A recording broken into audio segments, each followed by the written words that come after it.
Now, I have occasionally been known to still cover a little franchise known as SCP from time to time should a particular entity catch my attention. Specifically, it's usually biological SCPs that are really a threat to taking over the planet should they not be contained, such as SCP-610. However, in a more contained way, but still quite dangerous, one conglomeration of metal and flesh known as SCP-771 exists completely outside our understanding of why it was created. When questioned, it mentioned control but could not go into further detail as to what it was attempting to control or why. The danger it poses is on an individual level rather than to, say, the entire Homo sapiens species. However, based upon its presentation and how it can absorb material around it, it may have belonged to something else. So in today's episode, we will go over the logs that we actually do have on it, how it interacts with the human body, and what those effects lead to, and possibly what it actually is and what its goal is, because I believe this thing is more than just a biological hard drive. All right, let's get to it. Logs. Item number SCP-771.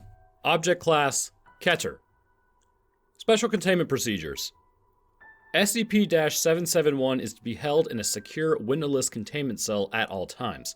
Any and all materials entering or exiting the containment area must be scanned for contamination.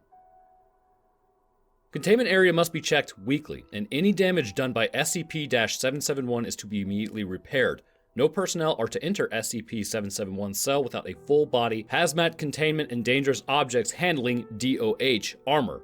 In the event of an attack by SCP-771, all personnel are to be immediately evacuated and seal the containment area. Subjects suffering from stings are to be left in the containment area or recovered for observation when possible. Description: SCP-771 is a form of AI that appears to be constructed of both organic and mechanical components. The metal components of SCP-771 are of varied origin and composition, with several still unidentified, but many appear to be broken or damaged. Its biological components appear to be extremely decayed, appearing to suffer from some form of degenerative virus or disease, with the mechanical components acting as a form of life support. Due to this impaired state, SCP-771 cannot function properly and can only function for short periods of time, with many errors and glitches during that time. When SCP-771 undergoes an error or shuts down, a swarm of small robots are released from a hatch within SCP-771. These microbots will swarm over SCP-771, then start to search the surrounding area. The swarm will break down any and all metal in that area, and then return it to SCP-771, attempting to patch the damaged areas. These patches appear to be temporary and typically only last for about 3 to 4 days. The swarm will also target any vertebrate animals during their search. Upon contact, the swarm will proceed to sting the subject, injecting a fluid that completely freezes all muscles in the body almost instantly. This fluid reacts to the skeletal muscles and allows all organs, including the brain, to function normally. Once frozen, the microbots will then move the subject into close proximity to SCP-771 and proceed to cut off a portion of tissue. The swarm will then bring the tissue back to SCP-771, attaching the pieces to the pre-existing biological components.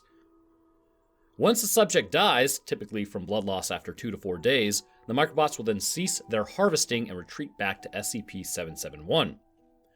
The harvested tissue appears to immediately contract the same degenerative illness as the original tissue and degenerate to unusable states after 12 hours, necessitating the retrieval of additional tissues. Addendum. Notes on containment. It has proven very difficult to collect samples from SCP-771 or its swarm due to the highly aggressive and invasive nature of this swarm. It appears to sense attack, and attempts to deactivate or damage SCP-771 can cause a highly aggressive reaction from the swarm. See Breach Incidents 1101-771:1-14. Any action capable of disabling or deactivating the swarm will also damage SCP-771 beyond repair and eliminate its primary form of life support. The highly complex and advanced, if damaged, nature of SCP-771 and the paralyzing sting of the swarm have enough research application to warrant continued containment in the hopes of finding a way to deactivate the swarm without destroying SCP-771. In addition, information gathered from SCP-771 has shown a possible in the which addendum. Text log 771-11-0-B excerpt. Note: data collected via an LCD screen temporarily attached to data port of SCP-771. Questions asked via loudspeaker by Dr. Where are you from? From out of. What was your design purpose? Control and attain. I don't understand. What was your design purpose? We want to help. Can you deactivate your defensive robots? Sold. No. It is needed for continued operation. We can help you, we can repair you, and restore you to full function. Motives unimportant. Primary directive. What is primary directive? Control. Control of what? What are you supposed to control? Skynet.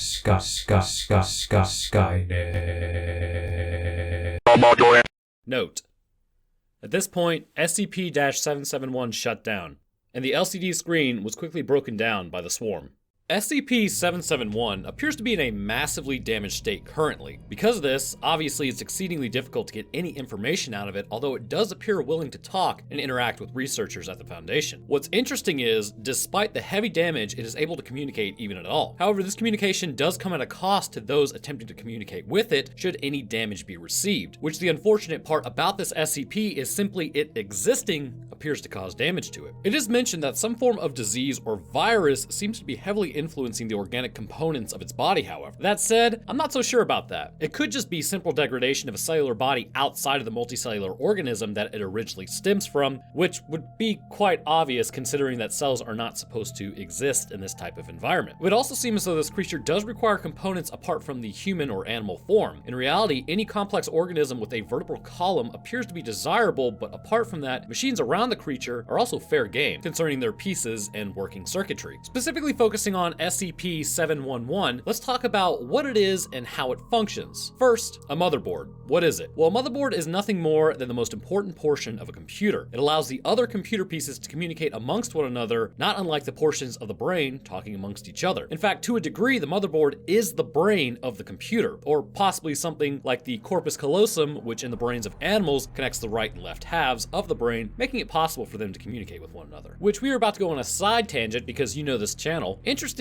those that have had their halves severed do show some things, and some very strange things are happening. A type of emerging consciousness that seems to be unchecked. Usually within the halves of our brains, we do and think in logical ways, because one half is, say, inspiration, where the other half is logical thinking. What happens normally is this constant communication between the pieces that allows for us to actively do things under our control. However, those with a severed corpus callosum will do things, and when asked about it, they will actively make up stories with the logical portion of their brain as to why they did something and how they had control over it to explain why the other half of their brain did something. Now, normally with the pieces connected, the logical side will control the action and then connect the story appropriately. However, with this severing, the right half has no idea and instead will just say something even if it makes no sense. Interestingly, this degradation of connection seems to suggest that within everyone watching currently and the rest of the humans out there, consciousness isn't a single point, and instead there may be many pieces of consciousness that unite into one line of thinking with a system of checks and balances within the brain itself to control. Basically, you're impossibly complicated and we don't even know what we are. Philosophically speaking, it's incredibly interesting, but how does this connect to SCP-771, you may be asking? Well, taking that into account, what we have seen with the log specifically is the fracturing of speech patterns and random numbers and letters, and that seems to me to be a fracturing consciousness. We know SCP-771 is an artificial intelligence, but is it really? Is it completely artificial, or it is a combination of machine and flesh that can't exist without the other, making it somewhere in the middle of organic intelligence and artificial? I believe what we are witnessing with the communication patterns is actually a blending of the two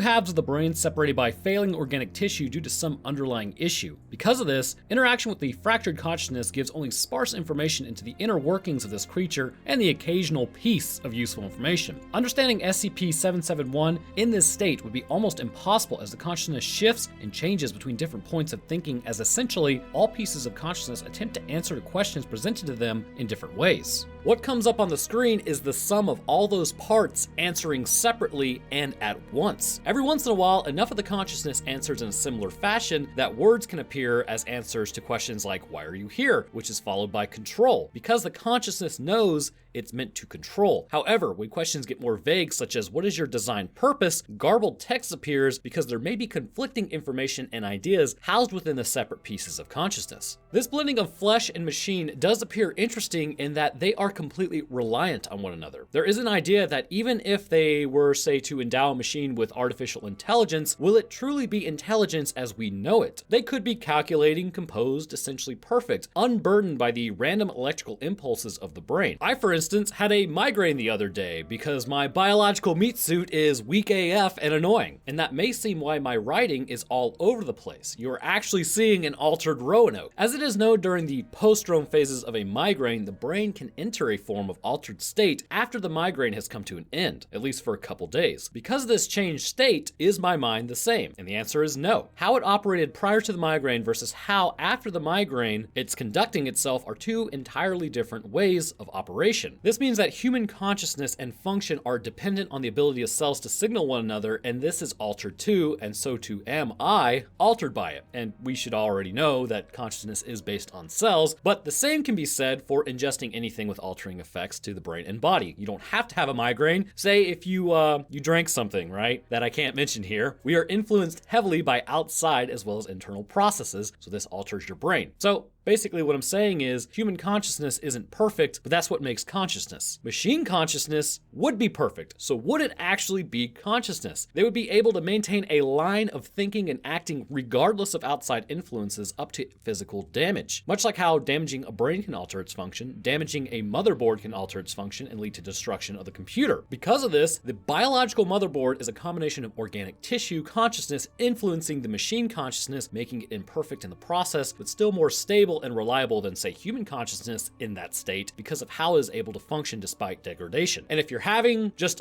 a what are you talking about moment, trust me, as I was writing this, I was like, yeah, what? So, okay, I'll be honest with you. Consciousness, like I said, it's a difficult topic to cover without getting heavily into neuroscience of the brain, but essentially what I see happening is the organic compound on the motherboard is as much a part of that consciousness as the machines itself. This blending of the two, with the organic serving as a bridge to different pieces, allows the original idea of, say, point A traveling to point B to be changed slightly by the neurological impulses. So imagine point A on the motherboard for a moment. It senses something is near it. It sends this information to point B on the motherboard, but it must take the organic neural highway to do it, and as it does it, it's changed by the neurons, to which now it gets to point B as no longer just something is near, it's now something is near and we are under attack, which it reacts aggressively. The question is, however, why would it assume it's under attack as mentioned by the logs? This one's actually fairly easily explained. It's because the consciousness ripped from a person knew it was under attack, and the cells themselves are in hostile areas that they were never designed to be put in, but they are still kept alive by machine components. So let me explain.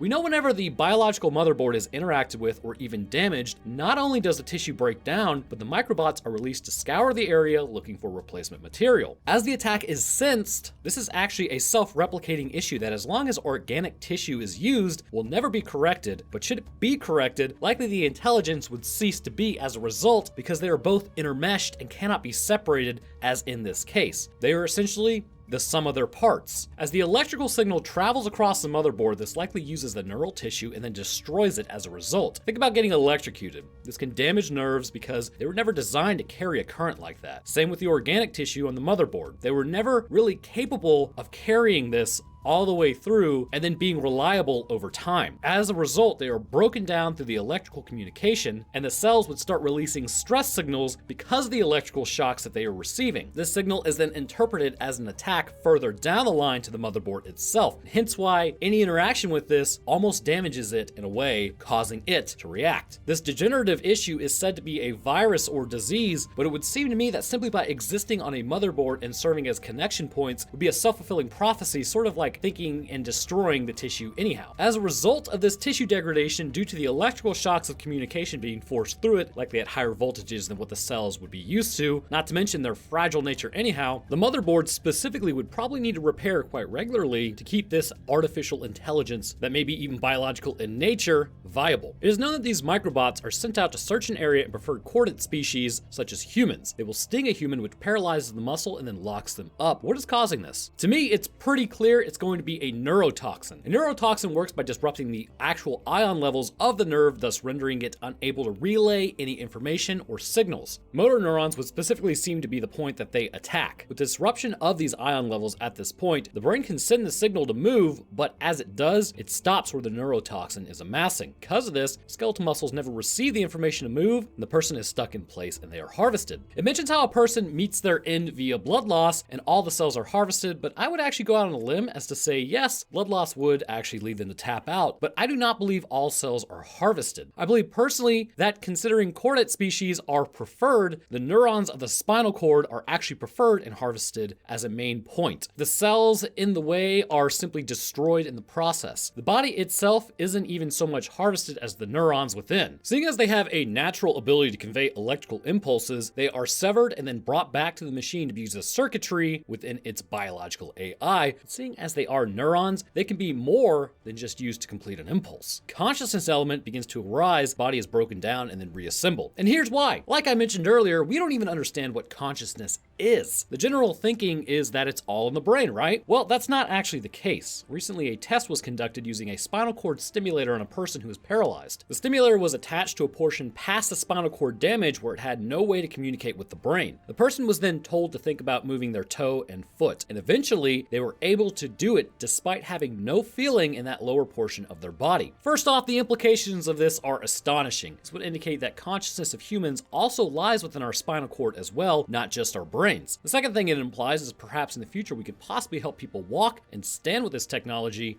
as it's continually developed. So with that line of thinking, I don't know about you guys, but I don't really feel like I think with my spinal cord, but this experiment seems to show that just thinking about moving your foot with an electrical signal being provided by the spinal cord stimulator is enough to move your foot. Jumping over to the biological AI, these neurons that you wouldn't typically think that you would think with may still have consciousness to a degree, influencing the actual AI itself. Because of this consciousness mixed with the machine consciousness and the breakdown of circuitry at a quick level, this also means that the researchers cannot communicate with it effectively. The microbots will cease after a few days of harvesting when the person meets their end. The ultimate goal of the bots is likely not to do this, but after a person breathes their last breath, nerves go extremely quickly. I believe within 6 minutes, 6 to 10 minutes actually, brain damage begins to get to the point where there's really no point in bringing the person back unless there are some really strange circumstances like being trapped under ice, or they suffered severe hypothermia and their body temperature was basically brought down to almost complete room temperature. But once these neurons have degraded to the point that they can't be used, the bots can sense their lack of electrical viability and likely treat it as they do with other cells of the body, and with no more electrical components to be harvested, they head back to the biological AI, and specifically the motherboard, which they're probably trying to keep going. So how does the biological AI actually keep these components alive? Well, not very well. They mention how it's on like a form of life support, but considering it's actively destroying the cells as well with electrical impulses, it seems to me that they are just activating cells that are really close to meeting their end. Much like when you put salt on a fish that's about to be eaten and it starts to move. It's not so much that it's living anymore, just that the changing of ion levels forces the impulses in the cell, which in turn causes it to move. The same can be said for the biological components. The electrical impulses are sent through, and as a result, many of the living cells still react and then can send a signal of attack, but most are destroyed in the process, or it even could be a kind of non-living cell with the ion levels changing and it's still able to send the signal, although it is mostly gone, and it likely destroyed in the process as well. The bots will also harvest electrical components from other machines, and this is where things kind of start to get interesting. Seems to me that the human element of this biological AI and motherboard seems to be affecting it in a way, making it imperfect as mentioned previously. Initially, the biological AI was likely purely machine. It was just AI. The bots were simply there to repair using mechanical components. They would go out, repair repair everything it needed to repair, and it would be good to go. Likely this control the artificial intelligence is mentioning may have been control over machines, and considering it could build and repair itself, it likely could have a massive influence over machines it assimilated and built connections to. I wouldn't say like Skynet levels of connection, but we really don't know its original purpose. However, at some point in time, an organic got in the way. Perhaps a person working on the motherboard or GPU or CPU or anything cut their hand and accidentally broke fragile circuitry within it. After doing so, the repair mechanisms were sent out. This person was in the way. Their neural electrical activity was perceived as mechanical, and it was broken into and then taken. The stinging is actually how the motherboard was able to stop, say, electrical signals of machines